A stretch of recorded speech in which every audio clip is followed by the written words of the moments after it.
हनुमान् श्रीपदो वायुपुत्रो रुद्रो नघोजरः अमृत्यवीरवीरश्च ग्रामवासो जनाश्रयः धनदो निर्गुणः शूरो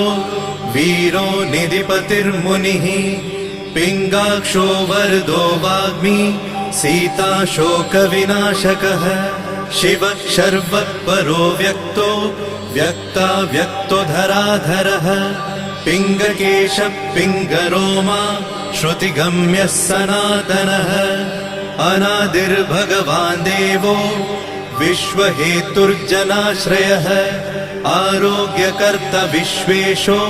विश्वनाथो हरीश्वरः भर्गो रामो रामभक्तः कल्याणप्रकृतिस्थिरः विश्वम्भरो विश्वमूर्तिर्